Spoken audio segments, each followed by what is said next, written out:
High everyone, welcome back to my channel. আশা করি সবাই সুস্থ আছে, ভালো আছে। সকালবেলা আজকে টিফিন করে দিয়েছি, পরোটা বানিয়ে দিয়েছি। আলুর দম আগের রাতে ছিল, তুলে রেখে দিয়েছিলাম। এই আলুর দমটাই গরম করে খেয়ে গেল, নিয়ে গেল। আর ওদিকে মশলার জল করে দিয়েছি আর ছাতু মুড়ি দিয়ে দিয়েছি। ওটাই সারাদিন যতক্ষণ থাকে ততক্ষণ অবধি চালাবে, আর বিকেলের দিকে কিছু একটা খেয়ে নেবে। আর এদিকে আমি বাইরের দিকে গাছে জলও দিয়ে দিয়েছি, দিয়েছি। এবার যেহেতু বড়ো ছেলের কালকে দিয়ে শরীরটা খারাপ, লুজ মোশন হচ্ছে, কালকে তো যেরকম চালিয়েছে ওকে সেইভাবেই চেয়েতে। এবার আজকেও একই রকম চালিয়ে যে স্কুল ছিল, স্কুল তো এখন খোলাই রয়েছে, স্কুলে তাও পাঠাতে পারলাম না, কেননা শরীরটা ঠিক হোক। পায়খানাটা হয়তো কালকে বিকেল দিয়ে বন্ধ হয়েছে, আর হয়নি, তবুও কালকে রাতে ভাতই দিয়েছি, কাজ করার সিদ্ধ মানে যেটা শুক্তোর মতন করেছিলাম ওটা দিয়েই দিয়েছি। আর দিয়েছি গিয়ে ওইটাই ভাত দিয়ে গেছে, দুই ছেলেকে ওটাই দিয়েছি। কিন্তু আজকেও সকালে ওইভাবেই খাবারটা দেবো। চিড়ি সকালবেলা ভিজিয়ে রেখে দিয়েছি, কালকে চিড়ি যেহেতু সন্ধ্যাবেলা বলেছিলাম চিড়ি খাবি, চিড়ি খাইনি। আজকে আর অন্য কিছু দেবো না, তো ওরকমই থাকবে আজকে। ওইভাবেই আজকের দিনটাও কাটাক। তো আমি চিড়ে মেখে নিয়েছি, একটু টক দই দিয়েছি, মিষ্টি দিয়ে। পাতিলেবু ঘরে নিই, কালকে ঘুরতে গেছিলাম বাজারে থেকে, আমি বসেই নিই। এই দিয়ে পাতিলেবু নিই, একটু টক দই আর 2 চামচ টক দই দিয়েছি। চিড়েটা আগেই ধুয়ে বেছে রেখেছিলাম, ধুয়ে। আর এখন চিড়েটা দই টক দই দিয়ে মেখে দিয়ে দিই। উঠে ও খাবে, এখনও তো রাখা হচ্ছে, এখনও ওঠেনি। বাবা বেরিয়ে গেল, আমি প্রার্থনা ধুয়ে প্রার্থনা করেছিলাম, ঠাকুরের প্রার্থনা আছে ওটা করে নিয়েছি, করে নিই। এবার ও চিড়েটা মেখে যাই, ওখানে বিরাজ সবই দিয়ে দিয়েছি। চাও হয়ে গেছে, যেহেতু ওরা খেয়ে গেছে সকালবেলা, চাটা আমি সবই করে ফেলেছি। এবার ওকে দিয়ে এবার আমি একটু চাটা উঠিয়ে দিই, তারপরে আবার একটু কাজ আছে আজকে। এই ফ্রিজটা পেছনে দেখছি, এটাকে দেখছি কী ভোগান্তি। পরে বলছি তোমাদের, এটার জন্য আর ভোগান্তির শেষ নেই। মানে রাজা বলছে আর বাজাজ ফাইন্যান্স থেকে আমি কিচ্ছু নেবো না, এত ঝামেলা। তো ওটার জন্যই আজকে আবার আমাকে বাইরে বেরোতে হবে। ভাবছি তার রান্নাটা তাড়াতাড়ি সেরে নিই, দুটো সিদ্ধ করতে। কারণ আমি যদি এইদিকে সকালবেলা বেরিয়ে যাই, বাড়ি আস্তে আস্তে অনেকটা দেরি হয়ে যাবে। এবার রাস্তাঘাটের ব্যাপার কখন আসবো না আসবো জানি না, দেরি হয়েই যাবে। যার জন্য আমি এই দিকটা একটু সেরে তারপরে বেরোবো। ওই 12:30 টার্গেট আছে, কিন্তু আমাদের কথা 12:30 1টা হয়ে যাবে। তো আমি এই দিকটা সেরে গেলে কি হবে, ওই দিকটা নিশ্চিন্ত যে একটু দেরি হলেও কিছু হবে না। কেন ছেলেগুলোর শরীর ভালো নেই, বিশেষ করে বড় ছেলেটা শরীর ভালো না, ওর খাবার দাবারগুলি রেডিতে আমি টাইম মতন খেয়ে নিতে পারবে। তো এই হচ্ছে ব্যাপার। আমি আপাতত চিড়িটা মেখে রেখে গেলাম। আমি একটু চা মুখে দিই, চা পড়াতে চাটা মুখে দিয়ে নিই, দিয়ে তারপর আবার রান্না কী করবো বিশেষ করে এটা কিছু করবো না, যেহেতু শরীরটা একটু ঠিক হোক। ওই যা আছে ঘরে ওর মধ্যেই রান্নাবাড়ি সেরে নেবো। তো আপাতত চিড়িটা মাখা হয়ে গেছে, আমি এবার নিজের চাটা খেয়ে নিই, সঙ্গে থাকবো।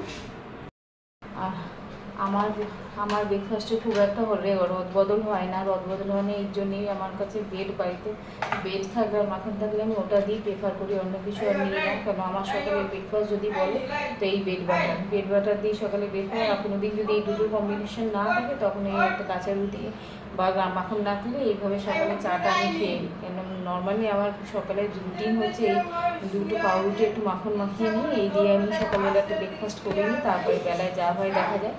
আপাতত আমি এইটা আছে বলে তো এটা দিয়ে আপাতত আমি আমার ব্রেকফাস্টটা করে নিই। ওদিকে ছেলেদের ডাকছাক হচ্ছে, ওঠার তো নামগন্ধ নেই, কখন উঠবে আমি যাই না। মানে ডাকা হচ্ছে, সময় কাছে আজকে স্কুলটা ছুটি করানো, যেহেতু কালকে ওরকম পায়খানা করছিল না। তো আমি বিকেলবেলা দিকটা যদিও বা ধরেছে, ওষুধপত্র খাওয়াই কিন্তু ধরে গেছে, যেহেতু কাঁচকলা দিয়েছে অনেকটা। মানে কালকে কিছু দিইনি, কাঁচকলার মধ্যেই রেখেছি শুক্তো দিয়ে। সকালে বিকালে শুক্তো দিয়ে ভাত খেয়েছি, দুটো ভাতই খাইছি, অন্য কিছু খাইনি, টক দই দিয়েছি।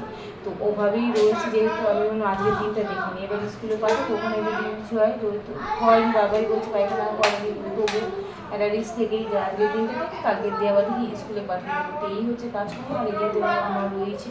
তো এইগুলোকে ব্রেকফাস্ট সেট করে সেখানে আমি আবার কী করি না, বেডের মধ্যে আগে মাখনটা মাখিয়ে নিই, তারপরে গিয়ে রুটিটা সেঁকি, কেন এটাই আমার ঠিকঠাক লাগে। তো এই হচ্ছে অবস্থা। চা এখানে হয়ে রয়েছে, আমি জাস্ট আমারটা নিয়ে নেবো, নিয়ে বেরোতে ওই ঘরের ফ্যানটা চলছে, উঠে হাসি কাছে তোমরা শুনতেই পাচ্ছ। আবার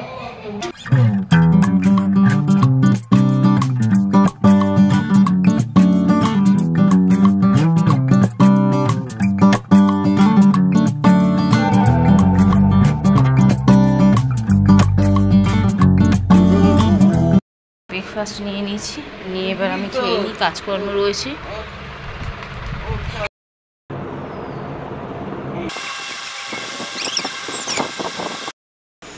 পাখাটা হাওয়া খেতে খেতে বাবার কথা খুব মনে করছে। ছোটোবেলায় যখন বাবার তো ব্যবসা, এখন ছোটোবেলায় যখন বাবা দুবেলা বাড়িতে ফিরতো, আর এই গরমের মধ্যে কি হতো না এরকমই পাখা, তখন তো লাইট ফ্যান সবার হয় আসেনি, আমাদের বাড়িতেও তখন লাইট ফ্যান এরকম আসেনি। আর বাবা তখন কী করতো, এই যে পাখা দিয়ে না এরকম হাওয়া করতো। বাবা যেহেতু লম্বা চড়া মানুষ, 6 ফুট ছিল, তো এরকম বড় বড় লম্বা লম্বা হাত। আর বাবা যখনই দোকান থেকে ফিরতো না, এই গরমের সময় এই পাখাটা দিয়ে হাওয়া করতো আমাদের 3 ভাই বোনকে। আর সবাই মিলে না ওই বাবার পাখার তলে চলে যেতাম। মানে আমাদের এখন তো সিলিং ফ্যান, এসি, কুলার হয়ে গেছে, তখনকার সময় যেটা আমাদের ছিল, এই পাখা দিয়ে বাবা এত জোরে জোরে জোরে এরকমভাবে হাওয়া করতো না। আর বাবার পাখার মানে হাতের তলায় গিয়ে আমরা 3 ভাই বোন গিয়ে শুয়ে পড়তাম এই গরমের মধ্যে। মানে চোখ বাবা ঝিমে আসছে কিন্তু বাবা নষ্ট এই পাখার তলেই যেত।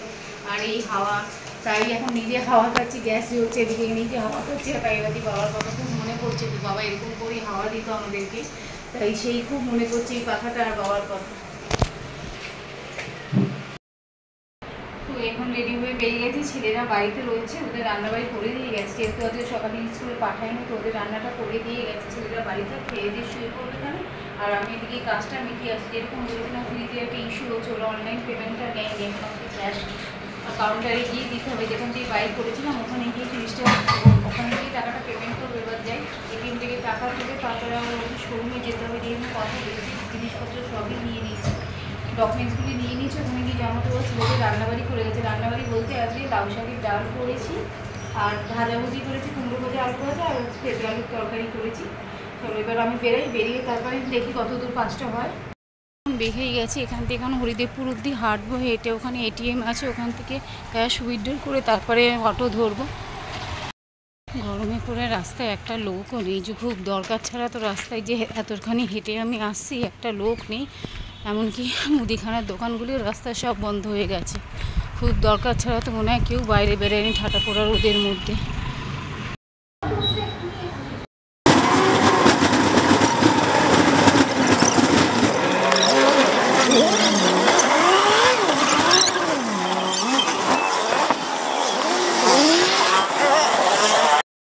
এখন সঙ্গে সঙ্গে বাসটা পেয়ে গেছিলাম, যাক নেমে গেছি। নেমে গিয়ে এবার বাড়ি যাই। যাওয়ার সময় এই মাসে একটু টাকা দিয়ে এলাম, এবার সামনের মাসে দেখা যাক, ওটা গিয়ে একটা সমস্যার সমাধান করতে হবে। যাই একটু বাড়িতে গিয়ে তারপরে দেখছি কি করা যায়, না তো কালকে যেতে হবে, নয়তো পরশু দিন।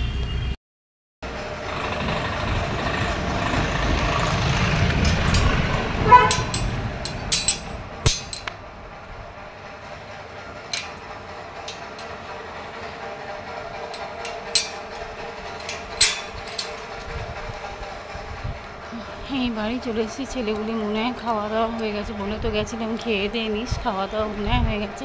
চেঞ্জ করে নিই, সংসারে কিছু কাজকর্ম ঝাড়ু পোছা মনে হয় মা পারবে না করতে, তো আমি করে তারপরে স্নান করে দুটো খাবো।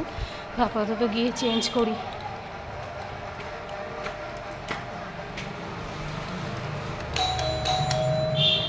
কী করছে দুষ্টুগুলি রান্না এখানে ঠিক ঠিকানা, বদমাসের হাত দিত, রেখে তো গেছে, জানি না কতদূর কি শুয়েছি কিনা তাও জানি না। মা তো দেখলাম বাইরে জামা কাপড় রয়েছে।